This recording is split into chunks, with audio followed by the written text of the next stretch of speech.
Hello friends, my name is Snehal Pawar. आज आपण सब query म्हणजे काय हा टॉपिक बघणार आहोत.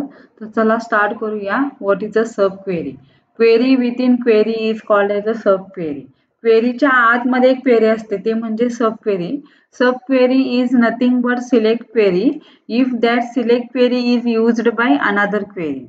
सब query return in a parenthesis. Sub query लिहिण्यासाठी आपण पॅरेंथेसिसचा यूज करतोय.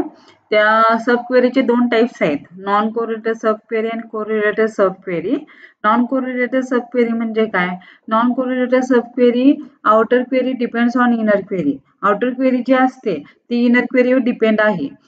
Inner query execute first. Inner query पहिल्यांदा एक्झिक्यूट होते आणि मग आउटर क्वेरी एक्झिक्यूट होते. आणि inner query execute once. Inner query ही एकदाच रन होते. आणि कोरिलेटेड सब क्वेरी काय सांगते? Correlated sub query inner query depends on outer query. Inner query जे असते ते आउटर क्वेरीवर डिपेंड्स आहे असं सांगते. Outer query execute first. Outer query पहिल्यांदा एक्झिक्यूट होते, मग इनर क्वेरी एक्झिक्यूट होते. Inner query execute multiple times till the record there in other query. In outer query, sorry. Inner query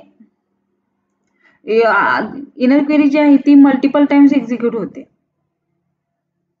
correlated sub query मध्ये.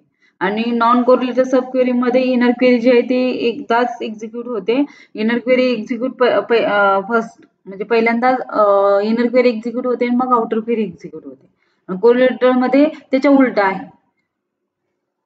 हे तुमच्या लक्षात आलंच असेल आता. माझा व्हिडिओ तुम्हाला आवडत असेल तर तुम्ही लाईक करा, सबस्क्राईब करा, शेअर करायला विसरू नका. थँक्यू.